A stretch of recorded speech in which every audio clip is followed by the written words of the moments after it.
എല്ലാവർക്കും കേട്ട് കേട്ട് പഠിക്കാമെന്ന യൂട്യൂബ് ചാനലിലേക്ക് സ്വാഗതം.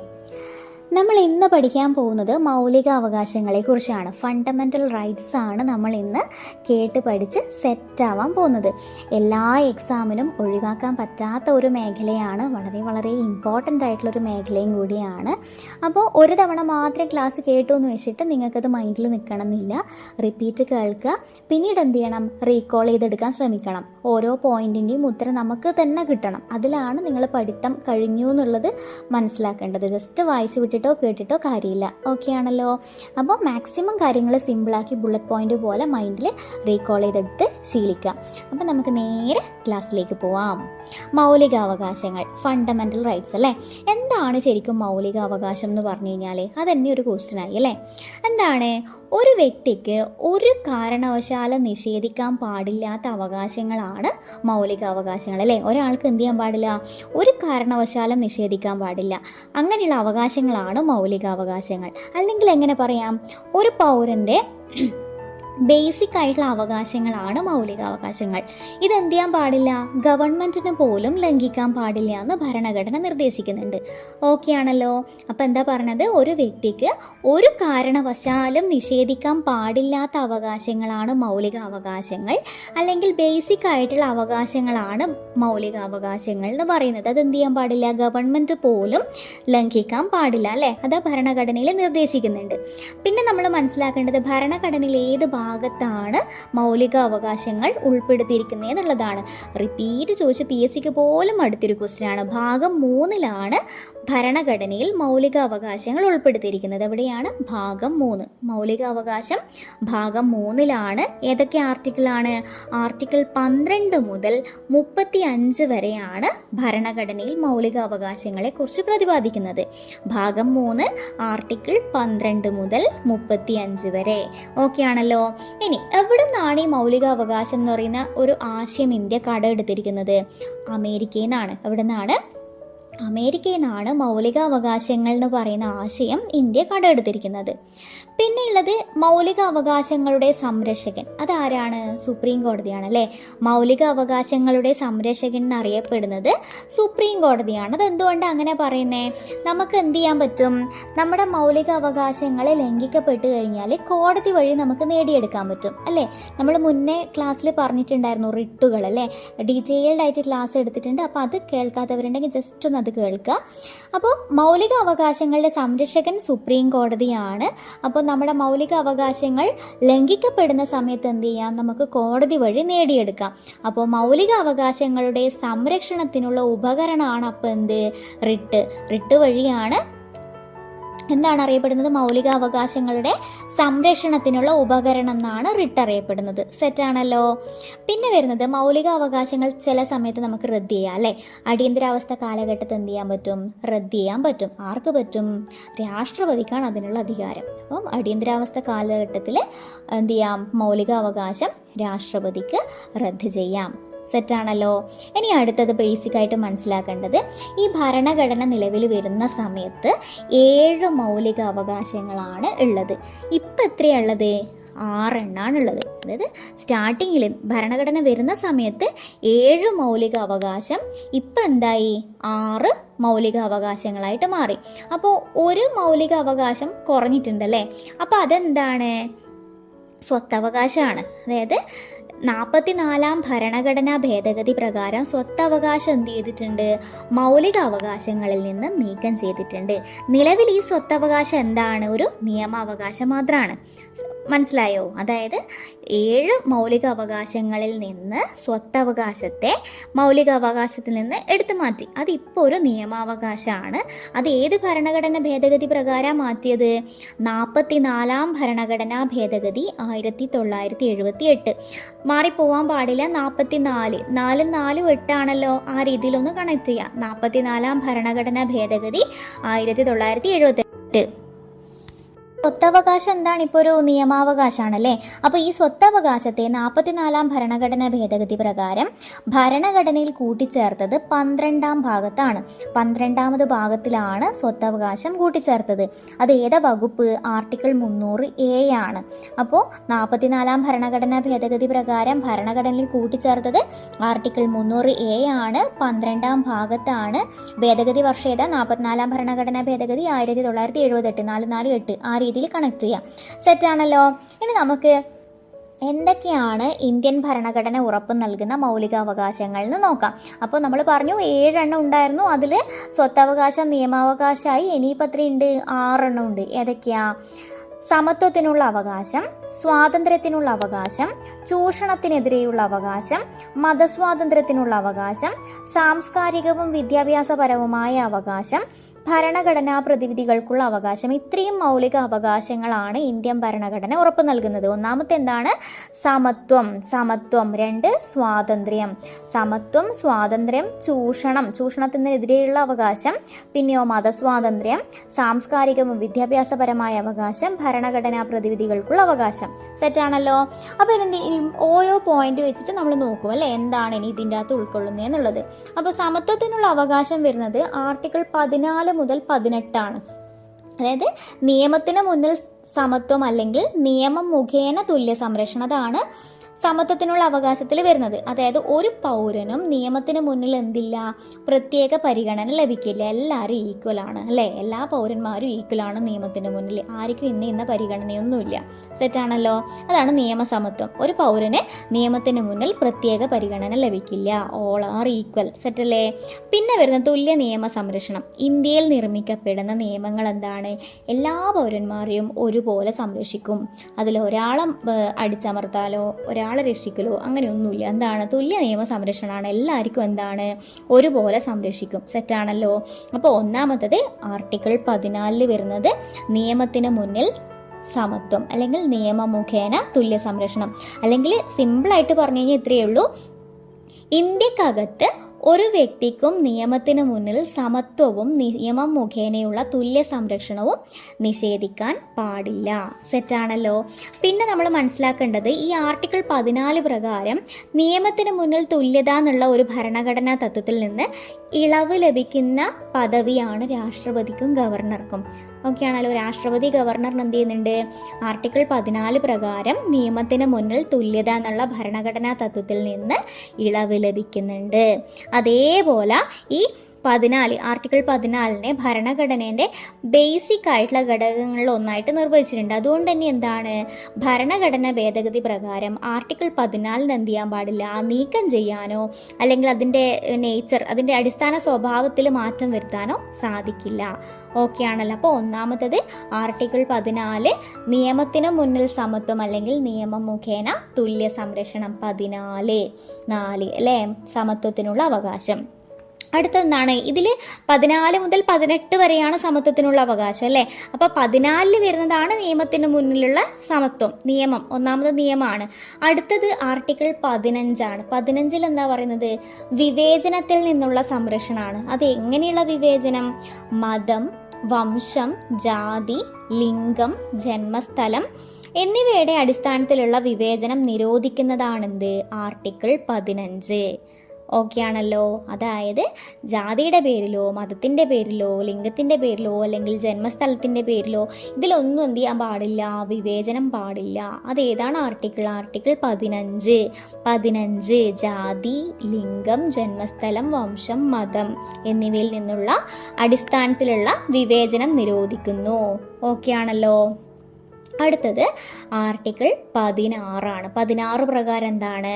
അവസര സമത്വമാണ് ആർട്ടിക്കിൾ 16 അവസര സമത്വം. അവസര സമത്വം എന്താണ്? അവസര സമത്വം അതായത് പൊതു നിയമനങ്ങളിലെ അവസര സമത്വമാണ് പറയുന്നത്. അതായത് തുല്യ പദവി അവസര സമത്വം. അതായത് എന്താണ് ഉദ്ദേശിക്കുന്നത്? സംവരണം ചെയ്യുന്നത്. അതായത് ഇപ്പം രാഷ്ട്രത്തിൻ്റെ കീഴിലുള്ള സർവീസിൽ മതിയായ പ്രാതിനിധ്യം ലഭിച്ചിട്ടില്ലാത്ത ഏതെങ്കിലും പിന്നാക്ക വിഭാഗത്തിൽപ്പെട്ട പൗരന്മാർക്കോ അല്ലെങ്കിൽ അതിലുള്ള നിയമനങ്ങളിലും തസ്തികകളിലോ സംവരണം ചെയ്യുന്നതിനെ ഏതെങ്കിലും ഒരു തരത്തിലുള്ള വ്യവസ്ഥ ഉണ്ടാക്കുന്നതായിട്ട് ബന്ധപ്പെട്ടതാണ് ആർട്ടിക്കിൾ 16 അല്ലേ. അതേപോലെ തന്നെ എന്താണ്?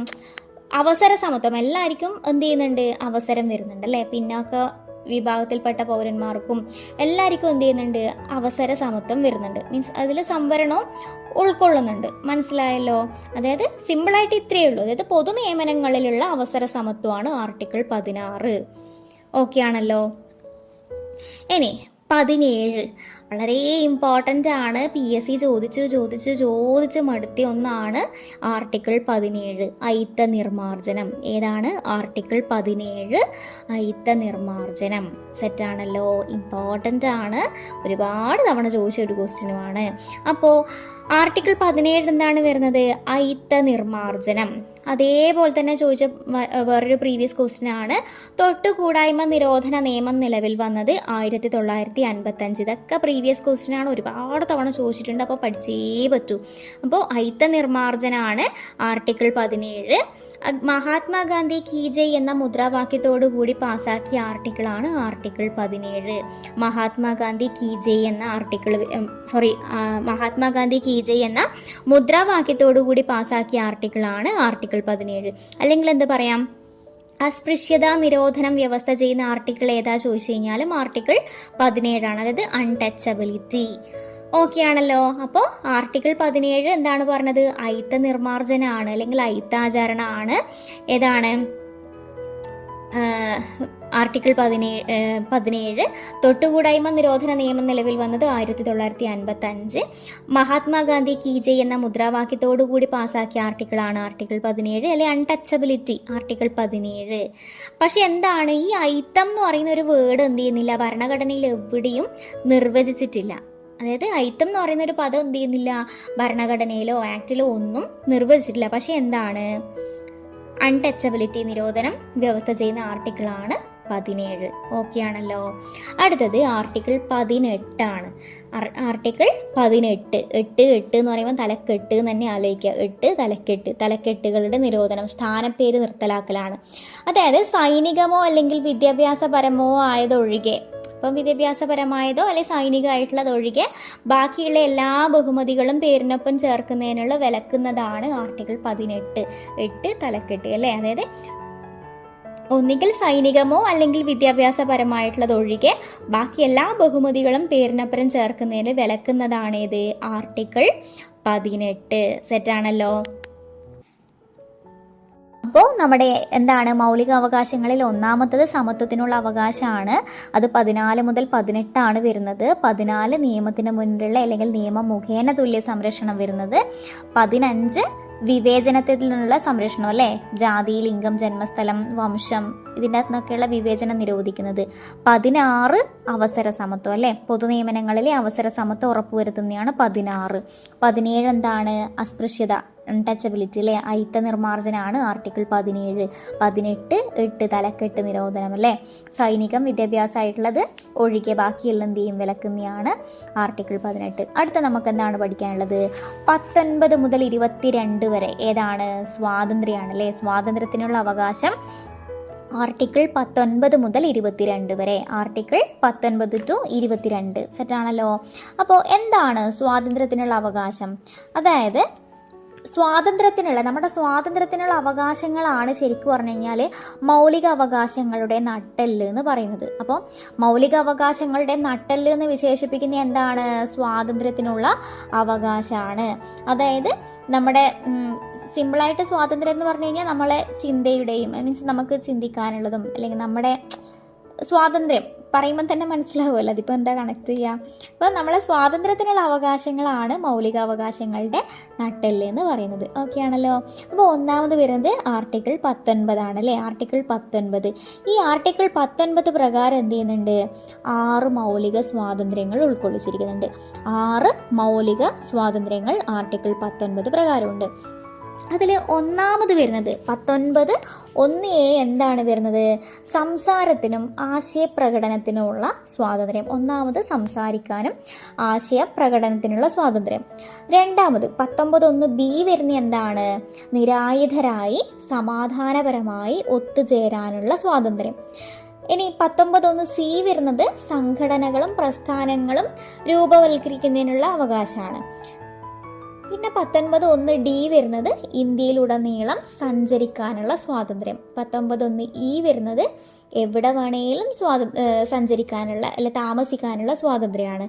19(1) വരുന്നത് എന്താണ്? ഇഷ്ടമുള്ള ജോലി ചെയ്യുന്നതിനുള്ള അല്ലെങ്കിൽ സ്വന്തമായിട്ട് വ്യവസായമോ കച്ചവടം തുടങ്ങുന്നതിനുള്ള സ്വാതന്ത്ര്യമാണ്. ഇതൊന്നും നമുക്ക് കണക്ട് ചെയ്തെടുക്കണം അല്ലേ. അപ്പോൾ 19 എന്ന് പറയുമ്പോൾ എന്താണ്? 6 മൗലിക സ്വാതന്ത്ര്യമാണ്. ഇപ്പോൾ ഇപ്പോൾ ഉദാഹരണത്തിന് പറയുകയാണെങ്കിൽ ഇപ്പോൾ നമ്മളിപ്പോൾ എവിടെയെങ്കിലും ഒരു ടൂറ് പോകാൻ വിചാരിക്കും. അപ്പോൾ നമ്മൾ എന്ത് ചെയ്യും? ഒരു ഗ്രൂപ്പായിട്ടൊന്ന് ജസ്റ്റ് ഒന്ന് ഷെയർ ചെയ്യണം അല്ലേ. നമുക്ക് എന്ത് ചെയ്യണം? ടൂറ് പോകാമെന്നുള്ളൊരു ആശയപ്രകടനത്തിനുള്ള സ്വാതന്ത്ര്യം ഒന്നാമത് സെറ്റാണല്ലോ. പിന്നെ 19(1) വരുന്നത് അല്ലേ. അപ്പോൾ എന്ത് ചെയ്യണം? സമാധാനമായിട്ട് നമ്മളൊന്ന് ഒത്തുചേരണം, ഇതേക്കുറിച്ചൊന്ന് സംസാരിക്കണമല്ലോ ടൂറ് പോകുന്നതിൻ്റെ. അപ്പോൾ നിരായുധരായിട്ട് എന്ത് ചെയ്യും? നമ്മളെല്ലാവരും കൂടി ഒരു സ്ഥലത്ത് ഇരുന്നിട്ട് ഡിസ്കസ് ചെയ്യും. അത് കഴിഞ്ഞിട്ട് എന്ത് ചെയ്യും? 19(1) വരുന്നത്. അതിലെന്താ പറയുന്നത്? സംഘടനയും പ്രസ്ഥാനം രൂപീകരിക്കുന്നതിനുള്ള അവകാശമാണ്. അപ്പോൾ എന്ത് ചെയ്യും? ഇപ്പോഴത്തെ ട്രെൻഡാണല്ലോ വാട്സപ്പ് ഗ്രൂപ്പ്. എല്ലാവരും കൂടി എന്ത് ചെയ്യുന്നു? ഒരു ഗ്രൂപ്പ് അങ്ങ് ഫോം ചെയ്യുന്നു, വാട്സപ്പ് ഗ്രൂപ്പ്. അപ്പോൾ സംഘടനയും പ്രസ്ഥാനവും രൂപവൽക്കരിക്കാനുള്ള അവകാശം. അത് കഴിഞ്ഞിട്ട് എന്ത് ചെയ്യാൻ പറ്റും? ടൂറല്ലേ പോകുന്നേ, അപ്പോൾ ഇന്ത്യയിലുടനീളം നമുക്ക് സഞ്ചരിക്കാം അല്ലേ. 19(1) എന്താണ്? ഇന്ത്യയിലുടനീളം സഞ്ചരിക്കാനുള്ള സ്വാതന്ത്ര്യം. പിന്നെ 19(1) വരുന്ന എന്താണ്? എവിടെയും താമസിക്കാനുള്ള സ്വാതന്ത്ര്യം. ടൂറ് പോയി കഴിഞ്ഞാൽ എന്താ? നമുക്ക് എവിടെയും താമസിക്കാമല്ലോ.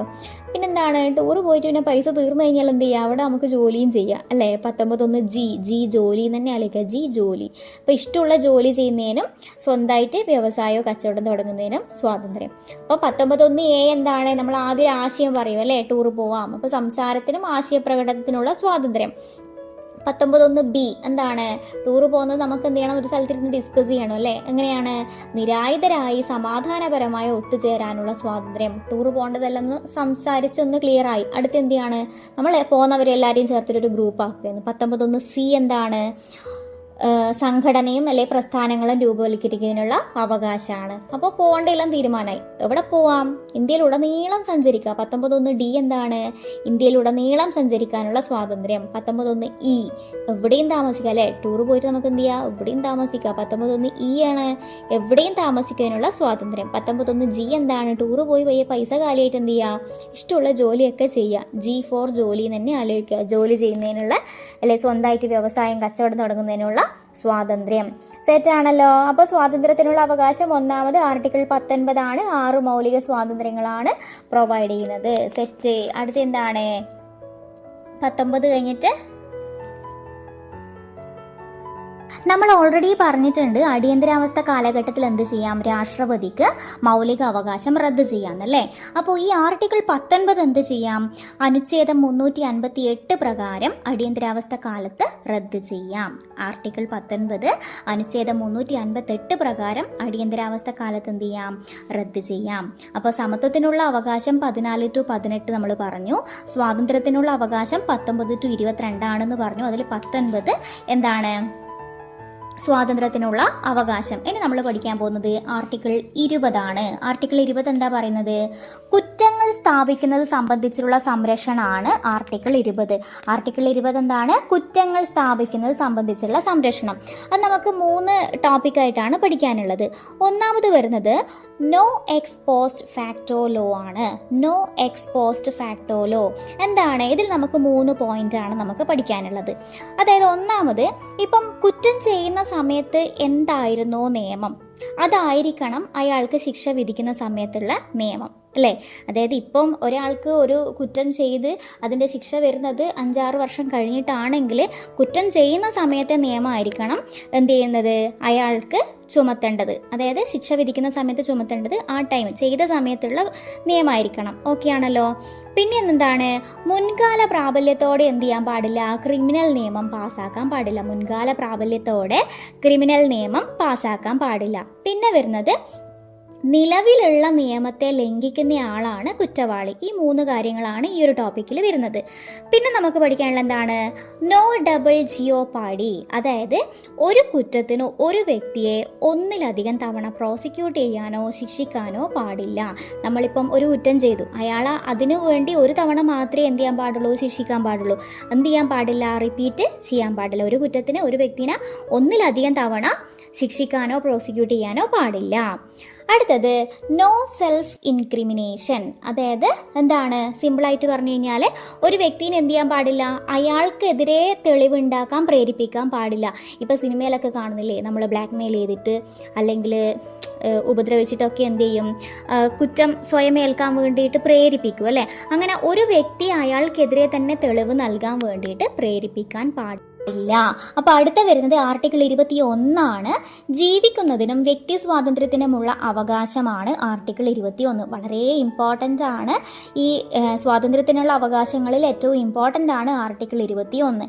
അതായത് ജീവനും വ്യക്തി സ്വാതന്ത്ര്യത്തിനുള്ള അവകാശങ്ങളാണ് ഇതിൽ പറയുന്നത്. അതായത് എങ്ങനെ ജീവിക്കണം, ചൂഷണമുക്തമായി അന്തസ്സോടെ ജീവിക്കാനുള്ള മനുഷ്യൻ്റെ അവകാശം എന്ത് ചെയ്യുന്നുണ്ട്, ഈ അവകാശത്തിൽ ഉൾപ്പെടുന്നുണ്ടെന്ന് സുപ്രീം കോടതി തന്നെ വ്യക്തമാക്കിയിട്ടുണ്ട്. അതേപോലെ അടിയന്തരാവസ്ഥ ഘട്ടത്തിൽ പോലും എന്ത് ചെയ്യാൻ പാടില്ല, ആർട്ടിക്കിൾ 21 പ്രകാരം എന്ത് ചെയ്യാൻ പാടില്ല, ഇത് തടയാൻ പാടില്ല. ആർട്ടിക്കിൾ 44 ഭരണഘടനാ ഭേദഗതി പ്രകാരം ദേശീയ അടിയന്തരാവസ്ഥ സമയത്ത് പോലും എന്ത് ചെയ്യാൻ പാടില്ല, ഈ അവകാശം അനുവദിക്കുന്നത് തടയാനാവില്ല. അതുകൊണ്ട് തന്നെ എന്താണിത്, മൗലിക അവകാശങ്ങളുടെ അടിത്തറ എന്നറിയപ്പെടുന്ന ഏതാണ്, ആർട്ടിക്കിൾ 21. ജീവിക്കാനും വ്യക്തി സ്വാതന്ത്ര്യത്തിനുള്ള അവകാശം, മൗലിക അവകാശങ്ങളുടെ അടിത്തറ എന്നറിയപ്പെടുന്നത് ആർട്ടിക്കിൾ 21. അതേപോലെ തന്നെ നമുക്ക് ഇഷ്ടമുള്ള ആളെ ജീവിത പങ്കാളിയെ തിരഞ്ഞെടുക്കാനുള്ള അവകാശം നൽകുന്ന അനുച്ഛേദവും ആർട്ടിക്കിൾ 21 വരുന്നത്. അതുപോലെ സ്വകാര്യതക്കുള്ള അവകാശം ഉൾപ്പെടുന്ന അനുച്ഛേദവും ഇത് തന്നെയാണ്. പിന്നെ നമുക്ക് എല്ലാവർക്കും പേഴ്സണലി എന്താ പറയുക, വ്യക്തിക്ക് അവകാശം ഉണ്ട് എന്ന് പറഞ്ഞല്ലോ, അതുകൊണ്ടാണ് എന്ത് ചെയ്തത്, പൊതുസ്ഥലങ്ങളിൽ പുകവലി നിരോധിച്ചത് ഈ ഭരണഘടനയുടെ ആർട്ടിക്കിളിൻ്റെ അടിസ്ഥാനത്തിലാണ് അല്ലേ. എനിക്കിഷ്ടമുണ്ടെന്ന് വെച്ചിട്ട് അങ്ങനെ ചെയ്യാൻ പാടില്ല, അതുകൊണ്ടാണ് പൊതുസ്ഥലങ്ങളിൽ പുകവലി നിരോധിച്ച് ഭരണഘടനയുടെ ഈ ആർട്ടിക്കിളിൻ്റെ ബേസിലാണ്. അപ്പോൾ ആർട്ടിക്കിൾ 21 ജീവിക്കുന്നതിനും വ്യക്തി സ്വാതന്ത്ര്യത്തിനുമുള്ള അവകാശം, അത് എന്താണ്, മൗലിക അവകാശങ്ങളുടെ അടിത്തറയായിട്ട് തന്നെയാണ് ഇത് കണക്കാക്കുന്നത്. ഇതിൻ്റെ കൂടെ വരുന്നതാണ് ആർട്ടിക്കിൾ 21A. വളരെ ഇമ്പോർട്ടൻ്റ് ആണ്. ഇതിൽ ഞാൻ റിപ്പീറ്റ് പറയുന്നില്ല, കാരണം ഈ ഏരിയാസ് മുഴുവൻ ഇമ്പോർട്ടൻ്റ് ആണ്, എല്ലാം പ്രീവിയസ് ആയിട്ട് വന്നുകൊണ്ടേയിരിക്കുന്നതാണ്. അപ്പോൾ ആർട്ടിക്കിൾ 21A വരുന്നത് വിദ്യാഭ്യാസത്തിനുള്ള അവകാശമാണ്. ആർട്ടിക്കിൾ 21A എന്താണ്, വിദ്യാഭ്യാസത്തിനുള്ള അവകാശം. അതായത് 6 വയസ്സ് മുതൽ 14 വയസ്സ് വരെ എല്ലാ കുട്ടികൾക്കും സൗജന്യ വിദ്യാഭ്യാസം നൽകണമെന്ന് ആർട്ടിക്കിൾ 21A പറയുന്നു. അപ്പോൾ ഇത് 86 ഭരണഘടനാ ഭേദഗതി പ്രകാരമാണ് വിദ്യാഭ്യാസത്തെ മൗലിക അവകാശമാക്കിയത്. അപ്പോൾ ഇതെല്ലാം ഇമ്പോർട്ടൻ്റ് ആണ്, മസ്റ്റ് പഠിച്ചേ പറ്റൂ. അപ്പോൾ 86 ഭരണഘടനാ ഭേദഗതി 2002 86 ഭരണഘടനാ ഭേദഗതി പ്രകാരമാണ് വിദ്യാഭ്യാസത്തെ മൗലിക അവകാശമാക്കി മാറ്റിയത്. ഓക്കെ ആണല്ലോ. അതുപോലെ തന്നെ റിപ്പീറ്റ് വന്നൊരു ക്വസ്റ്റ്യൻ ആണ്, എപ്പോഴും ചോദിക്കുന്നതാണ്, എന്ത്, വിദ്യാഭ്യാസ അവകാശ നിയമം പ്രാബല്യത്തിൽ വന്നത് എപ്പോഴാണ്, 2010 ഏപ്രിൽ 1. അപ്പോൾ വിദ്യാഭ്യാസത്തിനുള്ള അവകാശം ആർട്ടിക്കിൾ 21A 6 to 14 വയസ്സ് വരെയുള്ള എല്ലാ കുട്ടികൾക്കും സൗജന്യ വിദ്യാഭ്യാസം നൽകണമെന്ന് പറയുന്നുണ്ട്. അതുപോലെ തന്നെ 86 ഭരണഘടനാ ഭേദഗതി പ്രകാരമാണ്. അപ്പോൾ അടിയന്തരാവസ്ഥ കാലഘട്ടത്തിൽ പോലും റദ്ദ് ചെയ്യാൻ കഴിയാത്ത ആർട്ടിക്കിളാണ് ആർട്ടിക്കിൾ 20 ആർട്ടിക്കിൾ 21. ഓക്കെ ആണല്ലോ. ആർട്ടിക്കിൾ 20 ആർട്ടിക്കിൾ 21 ജീവിക്കാനും അതുപോലെ തന്നെ വ്യക്തി സ്വാതന്ത്ര്യത്തിനുള്ള അവകാശവും അതുപോലെ തന്നെ വിദ്യാഭ്യാസത്തിനുള്ള അവകാശം, ഇത് രണ്ടും നമുക്ക് എന്ത് ചെയ്യാൻ പറ്റില്ല, റദ്ദ് ചെയ്യാൻ കഴിയില്ല. അടുത്തത് വരുന്നത് ആർട്ടിക്കിൾ 22 ആണ്. എന്താണ് ആർട്ടിക്കിൾ 22? അന്യായമായ അറസ്റ്റിനും തടങ്കലിൽ വയ്ക്കുന്നതിനെതിരെയുള്ള അവകാശമാണ് ആർട്ടിക്കിൾ 22. അന്യായമായ അറസ്റ്റിനും തടങ്കലിൽ വയ്ക്കുന്നതിനെതിരായിട്ടുള്ള അവകാശമാണ് ആർട്ടിക്കിൾ 22 പറയുന്നത്. ഓക്കെ ആണല്ലോ. ഇതിൽ പ്രധാനമായിട്ട് നമുക്ക് മനസ്സിലാക്കേണ്ടത് അല്ലെങ്കിൽ ഇൻക്ലൂഡഡ് ആയിട്ടുള്ള ജസ്റ്റ് ഒരു 4 പോയിന്റേ വരുന്നുള്ളൂ. ഇപ്പോൾ നമ്മൾ ഒരാളെ അറസ്റ്റ് ചെയ്യുന്നു അല്ലേ, ആ അറസ്റ്റ് ചെയ്യുന്നതിൻ്റെ കാരണം നമുക്ക് അറിയാനുള്ള അവകാശമുണ്ട്. ഇപ്പം ജസ്റ്റ് കയറിപ്പോയി അറസ്റ്റ് ചെയ്യാന്ന് പറയുമ്പോൾ നമുക്ക് എന്ത് ചെയ്യാം, നമുക്കത് അറിയണം, എന്തിനാണ് നമ്മൾ അറസ്റ്റ് ചെയ്യുന്നത്, അതിനുള്ള അവകാശം ആർക്കുണ്ട്, അറസ്റ്റ് ചെയ്യപ്പെടുന്ന വ്യക്തിക്കുണ്ട്. പിന്നെ എന്താണ്, അറസ്റ്റ് ചെയ്യപ്പെട്ട വ്യക്തിക്ക് എന്ത് ചെയ്യാം, അയാൾക്ക് ഇഷ്ടമുള്ള അഭിഭാഷകൻ അഡ്വക്കേറ്റായിട്ട് എന്ത് ചെയ്യുക, ആലോചിക്കാനും അതുവഴി കേസ് വാദിക്കാനുള്ള അവകാശമുണ്ട്. ഒരാൾ അറസ്റ്റ് ചെയ്ത് കഴിഞ്ഞാൽ അയാൾക്ക് ഫർദർ എന്ത് ചെയ്യാൻ പറ്റും, അഭിഭാഷകനായിട്ട് ആലോചിക്കാനും മറ്റ് കേസ് നടത്താനുള്ള അവകാശമുണ്ട്. 2ാമത്തെ പോയിന്റ്. ഇതൊക്കെ നമുക്ക് ഡെയിലി സിനിമയിലായാലും മറ്റൊക്കെ നമുക്ക് അറിയുന്ന കാര്യങ്ങൾ തന്നെയാണ് അല്ലേ. അതായത് അറസ്റ്റ് ചെയ്യുന്നുണ്ടെങ്കിൽ അതെന്തിനാണെന്ന് അറിയണം, അറസ്റ്റ് ചെയ്യപ്പെട്ടാൽ എന്ത് ചെയ്യണം, അഭിഭാഷകനായിട്ട് ആലോചിക്കാനും ഫർദർ കേസ് നടത്താനുള്ള അവകാശമുണ്ട്. പിന്നെ എന്താണ്, എപ്പോഴും നമ്മൾ സീരിയലിലും സിനിമയിലും ഒക്കെ കേൾക്കുന്ന ഒന്നാണെന്ത്, നമ്മൾ കസ്റ്റഡിയിൽ വെച്ചിട്ടുണ്ട് എന്ത് ചെയ്യണം, 24 മണിക്കൂറിനകം എന്ത് ചെയ്യണം, അടുത്ത മജിസ്ട്രേറ്റിന് മുന്നിൽ ഹാജരാക്കണം അല്ലേ. അപ്പോൾ അറസ്റ്റ് ചെയ്യുന്നത് എന്തിനാണെന്ന് അറിയാനുള്ള അവകാശമുണ്ട്. അറസ്റ്റ് ചെയ്യപ്പെട്ട് കഴിഞ്ഞാൽ അടുത്ത അഭിഭാഷകനായിട്ട് ആലോചിച്ച് കേസ് നടത്താനുള്ള അവകാശമുണ്ട്. അറസ്റ്റ് ചെയ്തിട്ടുണ്ടെങ്കിൽ എന്ത് ചെയ്യണം, 24 മണിക്കൂറിനുള്ളിൽ മജിസ്ട്രേറ്റിന് മുന്നേ ഹാജരാക്കണം. പിന്നെ നമ്മൾ വരുന്നത് കരുതൽ തടങ്കലാണ്. എന്താ ഈ കരുതൽ തടങ്കൽ എന്ന് പറഞ്ഞു കഴിഞ്ഞാൽ, ഇപ്പോൾ ചില സമയത്ത് എന്ത് ചെയ്യും, ഒരു ആൾ കുറ്റം ചെയ്യാൻ ചാൻസ് ഉണ്ട്. ഇപ്പോൾ എന്തെങ്കിലും ഒരു എന്താ പറയുക, എന്തെങ്കിലും ഒരു പ്രോഗ്രാം നടക്കുകയാണ്, അവിടെ ഇന്ന പാർട്ടിയിലുള്ള ഒരാൾ പ്രശ്നം ഉണ്ടാക്കാൻ സാധ്യതയുണ്ട് എന്നുള്ളത് കൺഫേം ആണെങ്കിൽ എന്ത് ചെയ്യും, നമുക്ക് എന്ത് ചെയ്യാം, അയാളെ മറ്റ് നടപടിക്രമങ്ങളോടൊന്നും ഇല്ലാണ്ട് തന്നെ അറസ്റ്റ് ചെയ്യാൻ പറ്റും. അതായത് ഒരു വ്യക്തി രാഷ്ട്രത്തിൻ്റെ സുരക്ഷക്കോ അല്ലെങ്കിൽ ഇപ്പോൾ എന്തെങ്കിലും ഒരു ക്രമസമാധാനത്തിനോ ഭീഷണി ഉയർത്തുന്ന ഗവൺമെൻറ്റിന് തോന്നുകയാണെങ്കിൽ എന്ത് ചെയ്യുക, അയാളെ അറസ്റ്റ് ചെയ്യാനും വിചാരണയൊന്നും കൂടാതെ തന്നെ തടങ്കലിൽ വയ്ക്കാനും എന്ത് ചെയ്യാനുള്ള അധികാരം ആയിരിക്കുന്നുണ്ട്, ഗവൺമെൻറ്റിനുണ്ട്. അങ്ങനെ എത്ര നാൾ വെക്കാൻ പറ്റും കരുതൽ തടങ്കൽ? കരുതൽ തടങ്കൽ മാക്സിമം എത്ര വരെയാണ്, 3 മാസം വരെയാണ്. കരുതൽ തടങ്കൽ മാക്സിമം 3 മാസം വരെ നീട്ടിക്കൊണ്ടു പോകാൻ പറ്റും. അത് കഴിഞ്ഞിട്ട് വേണമെങ്കിൽ എന്ത് വേണം, അതിനൊരു ഉപദേശക സമിതിക്ക് മുൻപാകെ പുനഃപരിശോധനക്ക് കൊടുക്കണം. ഓക്കെ ആണല്ലോ. അപ്പോൾ കരുതൽ തടങ്കൽ എന്ന് പറയുമ്പോൾ എന്തെങ്കിലും ഒരു ഭീഷണി വരുമെന്ന് തോന്നുകയാണെങ്കിൽ എന്ത് ചെയ്യാം, കരുതൽ തടങ്കലിൽ വെക്കാം. എത്ര നാൾ വരെ, 3 മാസം വരെ. ഈ കരുതൽ തടങ്കൽ ബില്ല് പാർലമെന്റിൽ അവതരിപ്പിച്ചത് സർദാർ വല്ലഭായ് പട്ടേലാണ്. കരുതൽ തടങ്കൽ ആരാണ് അവതരിപ്പിച്ചത്? സർദാർ വല്ലഭായ് പട്ടേലാണ്. അങ്ങനെ ഫസ്റ്റ് തന്നെ അറസ്റ്റിലായ വ്യക്തിയാണ് എ കെ ഗോപാലനാണ് കരുതൽ തടങ്കൽ നിയമപ്രകാരം അറസ്റ്റിലായ ആദ്യ വ്യക്തി. ഇതിൻ്റെ കൂട്ടത്തിൽ തന്നെ ജസ്റ്റ് ഒന്ന് ഓർമ്മിച്ച് വെക്കുക, കരുതൽ തടങ്കൽ നിയമം നിലവിൽ വന്നത് എപ്പോഴാണ്? 1950 ഫെബ്രുവരി 26. 1950 ഫെബ്രുവരി 26 കരുതൽ തടങ്കൽ നിയമം നിലവിൽ വന്നത്. സെറ്റാണല്ലോ. അപ്പോൾ 14 to 18 സമത്വത്തിനുള്ള അവകാശം, 19 to 22 സ്വാതന്ത്ര്യത്തിനുള്ള അവകാശം. ഇനി എന്താണ്? ചൂഷണത്തിനെതിരെയുള്ള അവകാശമാണ് വരുന്നത്. അത് എത്രയാണ്? 23 to 24 ചൂഷണത്തിനെതിരെയുള്ള അവകാശമാണ് 23ഉം 24ഉം വരുന്നത്. അപ്പോൾ ആദ്യം എന്താണ്? 23, ആർട്ടിക്കിൾ 23. അടിമപ്പണി അല്ലെങ്കിൽ കൂലി നൽകാതെ നിർബന്ധിത വേല ചെയ്യിക്കൽ അല്ലെങ്കിൽ എന്താ പറയുക, മനുഷ്യന്മാരെ അടിമകളാക്കി ഉപയോഗിക്കുക, ഇതൊക്കെ നിരോധിക്കുന്നതാണ് ഏത്? ആർട്ടിക്കിൾ 23 ചൂഷണത്തിനെതിരെ അല്ലേ. അടിമപ്പണി അല്ലെങ്കിൽ കൂലി നൽകാതെ നിർബന്ധിത വേല ചെയ്യിക്കൽ അല്ലെങ്കിൽ മനുഷ്യ വ്യാപാരം അല്ലെങ്കിൽ അടിമകളാക്കി ഉപയോഗിക്കുക, ഇതൊക്കെയാണ് എന്ത് ചെയ്യുന്നത്? ആർട്ടിക്കിൾ 23 സ്റ്റോപ്പ് ചെയ്യുന്നത്. ഇനിയിപ്പോൾ ദേവദാസി സമ്പ്രദായത്തെ വിലക്കുന്ന ആർട്ടിക്കിൾ ഏതാന്ന് ചോദിച്ചു കഴിഞ്ഞാൽ അതും ഏത് തന്നെയാണ്? ആർട്ടിക്കിൾ 23. ദേവദാസി സമ്പ്രദായം വിലക്കുന്ന ആർട്ടിക്കിൾ ഏതാണ്? ആർട്ടിക്കിൾ 23. അതായത് മനുഷ്യ കച്ചവടവും അല്ലെങ്കിൽ നിർബന്ധിത വേല, അതല്ലെങ്കിൽ ബേഗാർ എന്നും കൂടി പറയൂട്ടാ. അപ്പോൾ മനുഷ്യ കച്ചവടം അല്ലെങ്കിൽ ബേഗാർ, അതുപോലെ നിർബന്ധിച്ച് പണി ചെയ്യിക്കലിൻ്റെ എല്ലാ രൂപങ്ങളും സ്റ്റോപ്പ് ചെയ്തിരിക്കുന്നത് അല്ലെങ്കിൽ നിരോധിച്ചിരിക്കുന്നത് ഏതാന്ന് ചോദിച്ചാൽ എന്താണ്? ആർട്ടിക്കിൾ 23. മനുഷ്യ കച്ചവടത്തെ, ബേഗാർ, ദേവദാസി സമ്പ്രദായം, മറ്റ് അടിമ, അങ്ങനത്തെ സംഭവങ്ങളൊക്കെ എന്താണ് വരുന്നത്? ആർട്ടിക്കിൾ 23. സെറ്റാണല്ലോ. ഇനി അടുത്ത് നമുക്ക് പഠിക്കാനുള്ളത് ആർട്ടിക്കിൾ 24 ആർട്ടിക്കിൾ 24 ബാലവേല നിരോധനം. അതിൻ്റെ അകത്ത് തന്നെ മനസ്സിലാവും അല്ലേ, കുട്ടികളെ കൊണ്ട് എന്ത് ചെയ്യാൻ പാടില്ല, വ്യവസായശാലകളിലും അല്ലെങ്കിൽ അവർക്ക് അപകടകരമായിട്ടുള്ള മേഖലകളിൽ എന്ത് ചെയ്യാൻ പാടില്ല, കുട്ടികളെ ജോലിക്ക് നിയോഗിക്കുന്നത് നിരോധിച്ചിരിക്കുന്നതാണ് ഏത്? ബാലവേല നിരോധനം. കൂടുതൽ എക്സ്പ്ലെയിൻ ചെയ്യണം എന്നില്ല, ആ വേർഡിൻ്റെ അകത്ത് തന്നെ ഉണ്ടല്ലേ, കുട്ടികളെ കൊണ്ട് അവർക്ക് അപകടമാകുന്ന രീതിയിൽ എന്ത് ചെയ്യാൻ പാടില്ല, ജോലിക്ക് നിയോഗിക്കുന്നത് നിരോധിച്ചിരിക്കുന്നു. അപ്പോൾ ലോക ബാലവേല വിരുദ്ധ ദിനം എപ്പോഴാണെന്ന് ചോദിച്ചാൽ എപ്പോഴാണ്? ജൂൺ 12. ജൂൺ 12 ലോക ബാലവേല വിരുദ്ധ ദിനം. അപ്പോൾ വ്യവസായശാല, ഖനി പോലുള്ള ഈ ഡേഞ്ചർ ആയിട്ടുള്ള മേഖലകളിൽ എത്ര വയസ്സ് താഴെയുള്ള കുട്ടികളെ ജോലി ചെയ്യിക്കരുതെന്ന ഭരണഘടന പറയുന്നത്? 14. 14 വയസ്സ് താഴെയുള്ള കുട്ടികളെ കൊണ്ട് എന്ത് ചെയ്യാൻ പാടില്ല, വ്യവസായശാല, ഖനികൾ, അതുപോലെ അപകടകരമായിട്ടുള്ള മേഖലകളിലൊന്നും എന്ത് ചെയ്യാൻ പാടില്ല, ജോലി ചെയ്യിക്കാൻ പാടില്ല എന്ന് ഭരണഘടന വിലക്കിയിട്ടുണ്ട്. അപ്പോൾ അടുത്ത നമുക്ക് പഠിക്കാനുള്ള എന്താണ്? മതസ്വാതന്ത്ര്യത്തിനുള്ള അവകാശമാണ്. അതെന്താണ്? 25 മുതൽ 28 വരെ മതസ്വാതന്ത്ര്യത്തിനുള്ള അവകാശമാണ്. 25 to 28. അപ്പോൾ ആദ്യം നമുക്ക് മനസ്സിലാക്കണം അല്ലേ, എന്താണ് മതേതരത്വം? എന്താ മതേതരത്വം എന്ന് പറഞ്ഞു കഴിഞ്ഞാൽ, ഇന്ത്യക്ക് ശരിക്കും എന്താണ്? പ്രത്യേകിച്ചൊരു മതം ഉണ്ടോ? ഇല്ല അല്ലേ. ഇന്ത്യക്ക് എന്തില്ല? ഒരു ഔദ്യോഗിക മതമില്ല. ഒരു മതത്തിനെയും എന്ത് ചെയ്യുന്നില്ല, ഇന്ത്യ പ്രോത്സാഹിപ്പിക്കുന്നില്ല. അതുപോലെ എല്ലാ മതങ്ങളെയും ഒരുപോലെ ബഹുമാനിക്കണം എന്നും കൂടി നമ്മൾ പറയുന്നുണ്ട് അല്ലേ. അതുപോലെ ഓരോ ആൾക്കാർക്കും ഓരോ പൗരനും എന്തുണ്ട്, മതസ്വാതന്ത്ര്യത്തിനുള്ള അവകാശമുണ്ട്.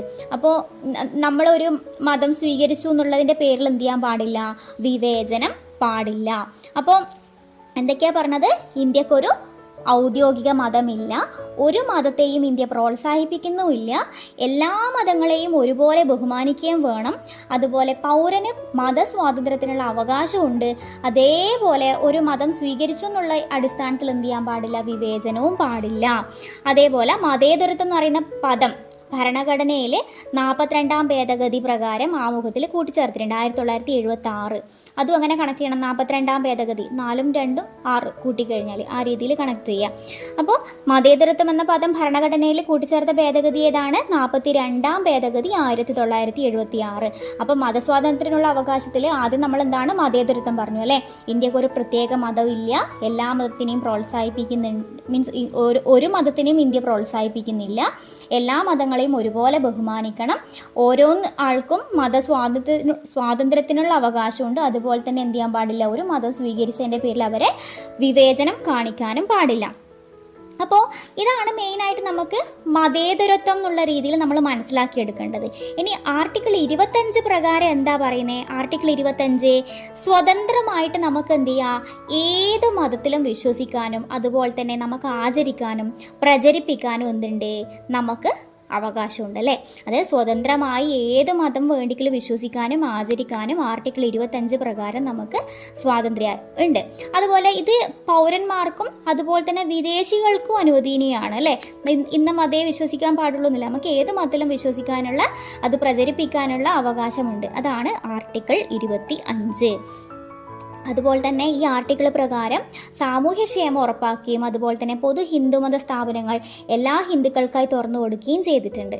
സെറ്റാണല്ലോ. ആർട്ടിക്കിൾ 25 എന്താണ് അപ്പോൾ പറഞ്ഞത്, ഏത് മതത്തിലും വിശ്വസിക്കുന്നതിനും ആചരിക്കുന്നതിനും നമുക്ക് പ്രചരിപ്പിക്കാനുള്ള സ്വാതന്ത്ര്യമുണ്ട്. അടുത്തത് ആർട്ടിക്കിൾ 26. ആർട്ടിക്കിൾ 26 പ്രകാരം എന്താണ്, നമ്മളൊരു മതത്തിൽ വിശ്വസിച്ചു എന്ന് പറഞ്ഞു, ഇനി എന്ത് ചെയ്യാം, അതിനുള്ള ജീവകാരുണ്യ സ്ഥാപനങ്ങൾ സ്ഥാപിക്കാൻ വേണ്ടിയിട്ടും നോക്കി നടത്താനുള്ള സ്വാതന്ത്ര്യമുണ്ട്. ആർട്ടിക്കിൾ 26 ഓരോ മതവിഭാഗങ്ങൾക്കും എന്ത് ചെയ്യാം, മതജീവകാരുണ്യ സ്ഥാപനങ്ങൾ സ്ഥാപിക്കാനും അത് നോക്കി നടത്താനുള്ള സ്വാതന്ത്ര്യമുണ്ട്.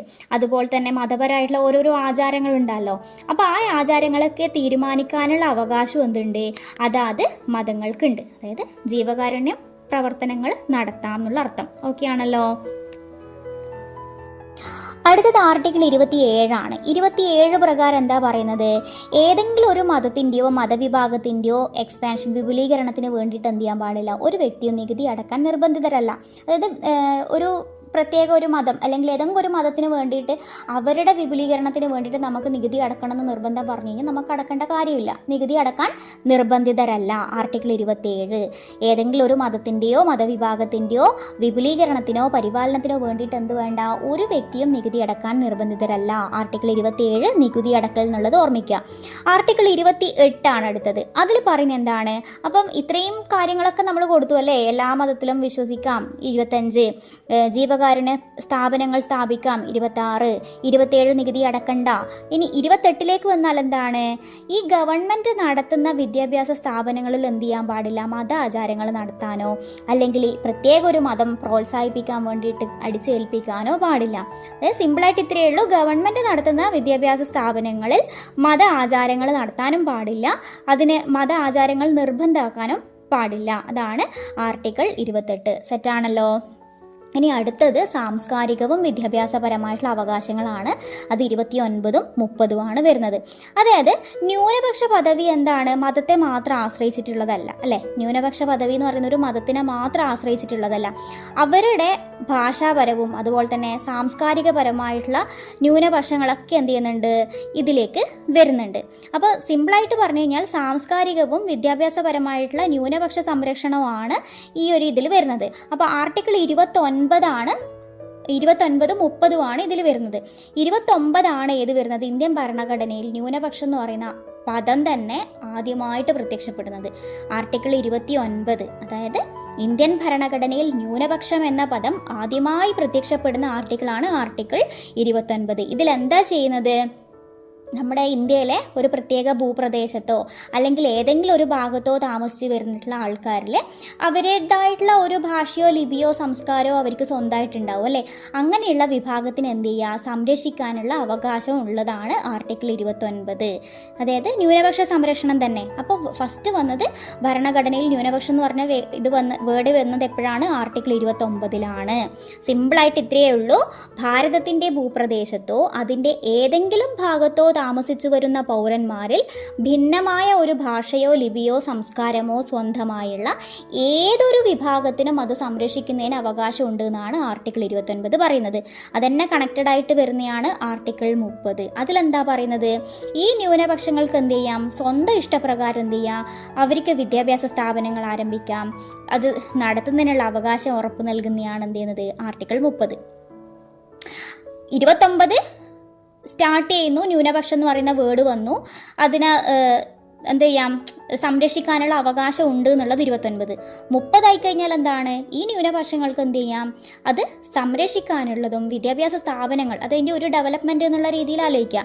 ന്യൂനപക്ഷങ്ങൾക്ക് സ്വന്തം ഇഷ്ടപ്രകാരം വിദ്യാഭ്യാസ സ്ഥാപനങ്ങൾ ആരംഭിക്കാനും അത് നടത്തുന്നതിനുള്ള ഉറപ്പ് നൽകുന്നു. അതാണ് ആർട്ടിക്കിൾ 30. സെറ്റാണല്ലോ. ഇനി നമുക്ക് അവസാനത്തത് ഭരണഘടനാപരമായ പ്രതിവിധികൾക്കുള്ള അവകാശം ഏതാണ്? ആർട്ടിക്കിൾ 32 വളരെ ഇമ്പോർട്ടൻ്റ് ആണ്. മൗലിക അവകാശങ്ങളുടെ ലംഘനം ഉണ്ടായാൽ നമുക്ക് എന്ത് ചെയ്യാൻ പറഞ്ഞിട്ടുണ്ട്? സുപ്രീം കോടതിനെ നേരിട്ട് സമീപിക്കാമെന്ന് പറഞ്ഞിട്ടുണ്ട് അല്ലേ. നമ്മൾ ആദ്യം തന്നെ പറഞ്ഞിട്ടുണ്ടല്ലോ. അപ്പോൾ ആർട്ടിക്കിൾ 32ലാണിത് പറയുന്നത്. മൗലിക അവകാശങ്ങളുടെ ലംഘനം ഉണ്ടായാൽ ഒരു പൗരൻ എന്ത് ചെയ്യാം? സുപ്രീം കോടതിനെ നേരിട്ട് സമീപിക്കാം എന്ന് പറയുന്ന അനുച്ഛേദമാണ് ആർട്ടിക്കിൾ 32. ഓക്കെ. അതേപോലെ തന്നെ ഇതിൽ പ്രധാനപ്പെട്ട 2 എണ്ണാണുള്ളത്. ഇന്ത്യൻ ഭരണഘടനയുടെ ഹൃദയവും ആത്മാവും എന്ന് അംബേദ്കർ വിശേഷിപ്പിച്ച വകുപ്പാണിത്. ഇമ്പോർട്ടൻ്റ് ആണ്. ഇന്ത്യൻ ഭരണഘടനയുടെ ഹൃദയവും ആത്മാവും എന്ന് അംബേദ്കർ വിശേഷിപ്പിച്ച വകുപ്പാണ് ആർട്ടിക്കിൾ 32. അതേപോലെ തന്നെ അദ്ദേഹം പറഞ്ഞതാണ് മൗലിക അവകാശങ്ങളിൽ മൗലികമായത് എന്നറിയപ്പെടുന്ന അനുച്ഛേദമാണ് ആർട്ടിക്കിൾ 32. അപ്പം നമ്മളെ ഭരണഘടനാപരമായ പ്രതിവിധി എന്ന് പറയുമ്പോൾ തന്നെ എന്താ ആലോചിക്കുക? ആർട്ടിക്കിൾ 32 ആണ്. അംബേദ്കർ അതിൽ 2 പോയിന്റാണ് പറഞ്ഞിട്ടുള്ളത്. ഇന്ത്യൻ ഭരണഘടനയുടെ ഹൃദയവും ആത്മാവും എന്നറിയപ്പെടുന്നു. അതുപോലെ തന്നെ മൗലിക അവകാശങ്ങളിൽ മൗലികമായതെന്നും അദ്ദേഹം വിശേഷിപ്പിച്ചത് ആർട്ടിക്കിൾ 32 ആണ്. അപ്പം ഇത്രയും കാര്യങ്ങളാണ് എന്തുള്ളത്? നമുക്ക് മൗലിക അവകാശങ്ങളുമായിട്ട് ബന്ധപ്പെട്ട് നമുക്ക് പഠിക്കാനുള്ളത്. അപ്പം ഞാൻ എപ്പോഴും പറയുന്നത് പോലെ തന്നെ കാർഡ് കയറി വായിച്ച് എന്താ പറയുക, ഫുൾ കൺഫ്യൂസ്ഡ് ആക്കാതെ എന്ത് ചെയ്യുക, മാക്സിമം പോയിന്റ് സിമ്പിൾ ആക്കാൻ ശ്രമിക്കുക. പോയിന്റ് വൈസ് തന്നെ എന്താണെന്നുള്ളത് ബേസിക് ആയിട്ടുള്ള ഒരു ഐഡിയ നിങ്ങൾക്ക് ഉണ്ടാക്കിയെടുക്കണം. അപ്പം നമുക്ക് എന്ത് ചെയ്യാം, ഒന്ന് ഓടി പിടിച്ചിട്ട് പോവാം. ലോങ് വീഡിയോ ആയി പോകുന്നുണ്ട്, എന്നാലും എന്ത് ചെയ്യാം, പോയിന്റ് വൈസ് നിങ്ങൾക്ക് കിട്ടുന്നുണ്ടോ എന്നും കൂടി ഒന്ന് കണക്ട് ചെയ്യാം. ഒരു പൗരന്റെ ബേസിക് ആയിട്ടുള്ള അവകാശങ്ങളാണ് മൗലിക അവകാശങ്ങൾ. ഭാഗം 3ലാണ് ഉൾക്കൊള്ളിച്ചിട്ടുള്ളത്. 12 to 35 വരെയാണ് ആർട്ടിക്കിളുകൾ വരുന്നത്. അമേരിക്കയിൽ നിന്നാണ് ആശയം കടമെടുത്തിട്ടുള്ളത്. സുപ്രീം കോടതിയാണ് മൗലിക അവകാശങ്ങളുടെ സംരക്ഷകൻ എന്ന് പറയുന്നത്. അതുപോലെ തന്നെ അടിയന്തരാവസ്ഥ കാലഘട്ടങ്ങളിൽ നമുക്കിത് റദ്ദ് ചെയ്യാം. ആർക്ക്? രാഷ്ട്രപതിക്ക് റദ്ദ് ചെയ്യാം. അപ്പോൾ ഭരണഘടന നിലവിൽ വരുന്ന സമയത്ത് 7 മൗലിക അവകാശങ്ങളും നിലവിൽ 6 മൗലിക അവകാശങ്ങളുമാണ് ഉള്ളത്. അതിൽ സ്വത്തവകാശമാണ് നീക്കം ചെയ്തിട്ടുള്ളത്. 44ാം ഭരണഘടനാ ഭേദഗതി 1978ലാണ്. നിലവിൽ വന്നത് 1979ലാണ്. നിലവിൽ സ്വത്തവകാശം ഇപ്പം എന്താണ് ഒരു നിയമാവകാശമായിട്ട് 12ാം ഭാഗത്തിൽ ആർട്ടിക്കിൾ 300A വരുന്നത്. പിന്നെ ഓരോ ആർട്ടിക്കിളായിട്ട് നമ്മൾ നോക്കിയല്ലേ. ആർട്ടിക്കിൾ 14 to 18 സമത്വത്തിനുള്ള അവകാശം. അതിൽ 14 എന്ന് പറയുന്നത് നിയമത്തിനുള്ള സമത്വം, അല്ലെങ്കിൽ നിയമം മുഖേന തുല്യ സംരക്ഷണം വരുന്നത് എല്ലാവരും ഒരുപോലെ അല്ലേ. പിന്നെ 15 വരുന്നത് ജാതി മത ലിംഗ വിവേചനത്തിൽ നിന്നുള്ള സംരക്ഷണമാണ് 15. 16 അവസര സമത്വം പൊതുദ്യോഗങ്ങളിലുള്ള. പിന്നെ 17 അയിത്ത നിർമ്മാർജ്ജനം അല്ലേ, മഹാത്മാഗാന്ധി കീ ജയ് എന്ന് പറഞ്ഞില്ലേ 17. പിന്നെ 18 വരുന്നത് എന്താണ്? 18 തലക്കെട്ട്, സ്ഥാനപ്പേര് തലക്കെട്ട് നിരോധനം ആണല്ലോ. പിന്നെ വരുന്നത് സ്വാതന്ത്ര്യത്തിനുള്ള അവകാശമാണ്. 19 to 22 സ്വാതന്ത്ര്യത്തിനുള്ള അവകാശം. അത് നമ്മൾ 19 എന്താണ്? 6 മൗലിക സ്വാതന്ത്ര്യങ്ങൾ. 19 എന്ന് പറയുമ്പോൾ തന്നെ ജസ്റ്റ് ഒന്ന് തിരിച്ചിടുക. 6 മൗലിക സ്വാതന്ത്ര്യങ്ങൾ ഏതൊക്കെയാണ്? ഒന്നാമത്തത് അഭിപ്രായ സ്വാതന്ത്ര്യം, പിന്നെ സമ്മേളന സ്വാതന്ത്ര്യം, പിന്നെന്താണ്? സംഘടന സ്വാതന്ത്ര്യം, സഞ്ചാര സ്വാതന്ത്ര്യം, പിന്നെന്താണ്? പാർപ്പിട സ്വാതന്ത്ര്യം. അതെന്ന് വെച്ച് കഴിഞ്ഞാൽ എവിടെ വേണമെങ്കിലും നമുക്ക് താമസിക്കാം എന്നുള്ളത്. പിന്നെ തൊഴിൽ, വ്യാപാരം, വ്യവസായം എന്നിവയ്ക്കുള്ള സ്വാതന്ത്ര്യം. ഇത്രയാണ് 19 വരുന്നത്. ഇനി 20 വരുമ്പോൾ എന്താണ്? കുറ്റങ്ങൾ സ്ഥാപിക്കുന്ന സംബന്ധിച്ചിട്ടുള്ള സംരക്ഷണം. ഒരേ കുറ്റത്തിന് എന്ത് ചെയ്യാൻ പാടില്ല? 2 പ്രാവശ്യം ശിക്ഷിക്കാൻ പാടില്ല. കുറ്റം ചെയ്യുന്ന സമയത്തുള്ള നിയമമായിരിക്കണം ശിക്ഷ വിധിക്കുന്ന സമയത്തുള്ളത്. പിന്നെ ആർട്ടിക്കിൾ 21 ജീവിക്കുന്നതിനും വ്യക്തി സ്വാതന്ത്ര്യത്തിനുള്ള അവകാശം. ഏറ്റവും ബേസിക് ആയിട്ടുള്ള മൗലിക അവകാശങ്ങളുടെ അടിത്തറ എന്നറിയപ്പെടുന്നത് ആർട്ടിക്കിൾ 21 ആണ്. നമുക്ക് നമ്മുടെ പങ്കാളിയെ സെലക്ട് ചെയ്യാനും അതുപോലത്തെ സ്വകാര്യതക്കുള്ള അവകാശമൊക്കെ വരുന്നത് ആർട്ടിക്കിൾ 21 ആണ്. ആർട്ടിക്കിൾ 21A വരുമ്പം ABCD ആലോചിക്കുക. എന്താണ്? വിദ്യാഭ്യാസം. ഫസ്റ്റ് സ്റ്റാർട്ടിങ് തന്നെ അല്ലെ 21A, വിദ്യാഭ്യാസത്തിനുള്ള അവകാശം. 6 to 14 വയസ്സ് വരെയുള്ള എല്ലാ കുട്ടികൾക്കും സൗജന്യ വിദ്യാഭ്യാസം നൽകുന്നതാണ് 21A. അപ്പോൾ എന്താണ്? അടിയന്തരാവസ്ഥ കാലഘട്ടത്തിൽ റദ്ദ് ചെയ്യാൻ പറ്റാത്ത ആർട്ടിക്കിളാണ് 20ഉം 21ഉം. സെറ്റാണല്ലോ. അടുത്തത് ആർട്ടിക്കിൾ 22 അന്യായമായ അറസ്റ്റും അതുപോലെ തന്നെ തടങ്കലിൽ വെക്കുന്നതിനെതിരെയുള്ള അവകാശമാണ്. അറസ്റ്റ് ചെയ്യുന്നത് എന്തിനാണെന്ന് അറിയണം. അറസ്റ്റ് ചെയ്തിട്ടുണ്ടെങ്കിൽ ഫർദർ കേസ് നടത്താൻ അഭിഭാഷകനായിട്ട് ആലോചിക്കാനുള്ളത് അവകാശം കൊടുക്കണം. പിന്നെ എന്താണ്? 24 മണിക്കൂറിനുള്ളിൽ മജിസ്ട്രേറ്റിന് മുമ്പേ ഹാജരാക്കണം. അതാണ് അതിൽ വരുന്നത്. പിന്നെ ആർട്ടിക്കിൾ 23 പറഞ്ഞു. അതിലെന്താണ്? മനുഷ്യ കച്ചവടവും ബേഗാറും നിർബന്ധിത വേലയും പാടില്ല എന്നുള്ളതാണ് ആർട്ടിക്കിൾ 23. 24 വന്നു കഴിഞ്ഞാൽ ബാലവേല നിരോധനമാണ്. കുട്ടികൾ എന്ത് ചെയ്യാൻ പാടില്ല? ഡേഞ്ചർ ആയിട്ടുള്ള ഏരിയയിൽ ജോലി ചെയ്യിക്കാൻ പാടില്ല. അത് എത്ര വയസ്സിൽ താഴെയായിരിക്കണം? 14 വയസ്സ് താഴെയുള്ളത്. ഓക്കെ ആണല്ലോ. പിന്നെ വരുന്നത് നമ്മുടെ മതസ്വാതന്ത്ര്യമാണ്. 25 പ്രകാരം നമുക്ക് എന്ത് ചെയ്യാം? ഏത് മതത്തിലും വിശ്വസിക്കാം, ആചരിക്കാം, പ്രചരിപ്പിക്കാം. 26 ആയിക്കഴിഞ്ഞാൽ എന്താണ്? ജീവകാരുണ്യ സ്ഥാപനങ്ങൾ സ്ഥാപിക്കാം. 27 ആണെങ്കിൽ എന്താണ്? നികുതി അടക്കാൻ നിർബന്ധിതരല്ല, അതിൻ്റെ വിപുലീകരണത്തിന് വേണ്ടിയിട്ട്. പിന്നെ 28 വന്നു കഴിഞ്ഞാൽ എന്താണ്? സ്കൂളിൽ എന്ത് ചെയ്യാൻ പാടില്ല? ഗവൺമെൻറ് നടത്തുന്ന വിദ്യാഭ്യാസ സ്ഥാപനങ്ങളിൽ എന്ത് ചെയ്യാൻ പാടില്ല? മത ആചാരം നടത്താനോ മത ആചാരം നിർബന്ധിക്കാനോ പാടില്ല. പിന്നെ വരുന്നത് ന്യൂനപക്ഷ സംരക്ഷണമായിട്ട് ബന്ധപ്പെട്ട 2 ആർട്ടിക്കിളാണ് 29ഉം 30ഉം. അതിൽ ന്യൂനപക്ഷം എന്ന് പറയുന്ന വേർഡ് തന്നെ ആദ്യമായിട്ട് വന്നത് 29 ആണ്. ആർട്ടിക്കിൾ 29, അതായത് ഒരു പ്രത്യേക കാറ്റഗറിയിലുള്ള അല്ലെ ഒരു പ്രദേശത്തോ അല്ലെങ്കിൽ ഏതെങ്കിലും ഒരു ഭാഗത്തോ താമസിച്ചു വരുന്നവരുടെ ഭിന്നമായിട്ടുള്ള ഒരു ഭാഷയോ ലിപിയോ സംസ്കാരമോ അത് ആ വിഭാഗത്തിന് എന്ത് ചെയ്യാം? സംരക്ഷിക്കാനുള്ള അവകാശം ഉണ്ട് എന്നുള്ളതാണ് 29. 30 പ്രകാരം എന്ത് ചെയ്യാം? ആ ടീമിന് എന്ത് ചെയ്യാം? മീൻസ് ന്യൂനപക്ഷങ്ങൾക്ക് എന്ത് ചെയ്യാം? സ്വന്തം ഇഷ്ടപ്രകാരം വിദ്യാഭ്യാസ സ്ഥാപനങ്ങൾ ആചരിക്കാനും അവരുടെ ഒരു ഡെവലപ്മെൻറ്റ് എന്നുള്ളതാണ് ആർട്ടിക്കിൾ 30 വരുന്നത്. പിന്നെ അവസാനത്തത് എന്താണ്? ആർട്ടിക്കിൾ 32. മൗലിക അവകാശങ്ങളിൽ ഏറ്റവും മൗലികമായത് എന്ന് പറയുന്നത് അല്ലെങ്കിൽ ഇന്ത്യൻ ഭരണഘടനയുടെ ഹൃദയവും ആത്മാവും എന്നൊക്കെ അംബേദ്കർ വിശേഷിപ്പിച്ചതാണ് ആർട്ടിക്കിൾ 32. നമ്മൾ ഓൾറെഡി പറഞ്ഞു ഭരണഘടനയിൽ മൗലിക അവകാശങ്ങളെക്കുറിച്ച് പറയുന്നത് ആർട്ടിക്കിൾ 12 to 35 വരെയാണ് എന്നുള്ളത് അല്ലേ. അപ്പോൾ 32 വരെയുള്ളത് നമ്മൾ സെറ്റാക്കി വെച്ചു. ഇനിയിപ്പം ജസ്റ്റ് നിങ്ങൾ അറിഞ്ഞു വെക്കണം 33, 34, 35 എന്താണെന്നുള്ളത്. സാധാരണ ക്വസ്റ്റ്യൻ ചോദിച്ച് കണ്ടിട്ടില്ല. അപ്പോൾ ആർട്ടിക്കിൾ 33 എന്ന് പറയുന്നത് ഈ സായുധ സേന, പാരാമിലിറ്ററി സേന, പോലീസ് സേന, രഹസ്യാന്വേഷണ സേന ഇതുപോലെയുള്ള സേവനങ്ങളുണ്ടല്ലോ. ഇതിൻ്റെ കാര്യത്തിൽ എന്താണ്? പാർലമെൻറ്റിന് മൗലിക അവകാശങ്ങളുടെ പ്രയോഗം നിയന്ത്രിക്കാനോ റദ്ദാക്കാനോ കഴിയുമെന്ന് പറയുന്നതാണ് ആർട്ടിക്കിൾ 33. മനസ്സിലായാലോ? അതായത് മിലിറ്ററി, പാരാമിലിറ്ററി, പോലീസ് പോലെയുള്ളവയുടെ കാര്യത്തിൽ മൗലിക അവകാശങ്ങൾ ആർക്ക് നിയന്ത്രിക്കാം? പാർലമെൻറ്റിനെ നിയന്ത്രിക്കാം. പിന്നെ വരുന്നത് ആർട്ടിക്കിൾ 34 ആണ്. അതായത് ഏതെങ്കിലും ഒരു പ്രദേശത്ത് പട്ടാള നിയമം പ്രാബല്യത്തിലുണ്ടെങ്കിൽ മൗലിക അവകാശങ്ങൾ പരിമിതപ്പെടുത്തുന്നതാണ് അനുവദനീയമാണെന്ന് പറയുന്നതാണ് ആർട്ടിക്കിൾ 34. 35 വരുന്നത് എന്താണ്?